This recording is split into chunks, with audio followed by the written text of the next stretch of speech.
I used to feel so devastated.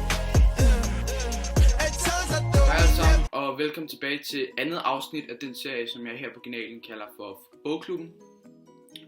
Vi læser som sagt den her bog, som hedder Den Hemmelige Fodboldspiller 2. Og den handler om en i bogen anonym fodboldspiller, men alle hændelserne er virkelige, og han har eksisteret. Det jeg har læst i dag, der har han fortalt om bagsiden af medaljen ved fodboldverdenen. Og hvis man som klub skal have succes, så gælder det dels om at have mange penge, men det gælder også om at bruge sine penge godt. For eksempel så fortæller den hemmelige fodboldspiller om Real Madrid, og da de skulle købe verdens dyreste fodboldspiller, Gareth Bale, for omkring 1 milliard kroner. Og Real Madrids præsident, han hedder Florentino Pérez. Han har fået meget kritik, men han leder Real Madrid, som var det en forretning, og han leder den forretning rigtig, rigtig godt. For eksempel da han skulle betale de 1 milliard kroner tilbage til banken, som han havde lånt, så brugte han ikke klubbens penge, men han brugte derimod sponsoraterne fra Bales sponsorer. Og det er jo en rigtig smart måde at ligesom finansiere det køb, og en metode, som ikke bare Real Madrid, men også Manchester United har brugt. Og Manchester United, det er en af de mest økonomisk velfungerende klubber, der er i verden. Og det er også fordi, at de har nogle rigtig dygtige forretningsfolk siddende i bestyrelsen, som ved, hvordan man driver en god forretning, som en fodboldklub nu er. Den hemmelige fodboldspiller, han fortæller også om, hvor vigtigt det er at have god holdånd på et hold. Da han spillede i Skotland i Rangers, så var der en fodboldspiller, som gik ved kælenavnet Garza.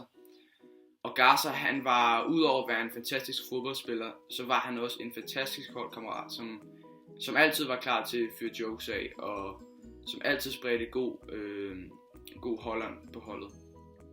Og han nævner en episode, hvor at ham Garza, han blev spurgt af en holdkammerat om holdkammeraten han må låne hans bil. Og Garza, han siger, selvfølgelig må du det, du låner den bare. Lige så snart at kammeraten han så har kørt ud fra parkeringspladsen, så ringer Garza til politiet og melder sin bil stjålet. Og politiet, de fanger så bilen selvfølgelig. Og holdkammeraten, han er helt ud af den og siger, at han har lånt bilen af sin ven. Og han vil gerne snakke med Garza. Og han får så ringet til ham, og Garza forklarer det hele til politiet, og politiet, de tager det med et smil på læben. De synes bare, det er god humor. Udover det, så fortæller den hemmelige fodboldspiller også om sit liv, inden han blev professionel fodboldspiller. Han, som 16-17-årig, der begyndte han at hænge ud med en masse skumle typer.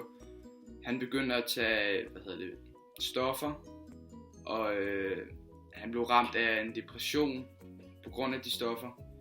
Han festede hver dag, og han levede ikke livet særlig godt, for at sige det mildt.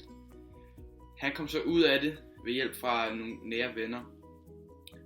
Men han langer lidt ud efter samfundet, fordi at de ikke har taget god nok hånd om nogle af de mange bekendte, som han gik med dengang, som stadig er deprimeret, og som ikke er kommet længere end der, hvor de var dengang.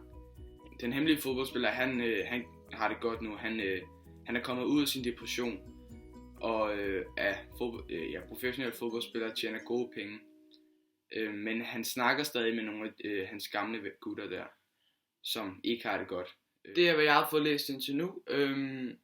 Tak fordi I så med, og så må I se frem til 3. afsnit, der kommer næste weekend. Og indtil da, så må I bare have det godt. Understand on me, bodies rubber bands on me, make her wanna dance for me, probably leave a man for me standing in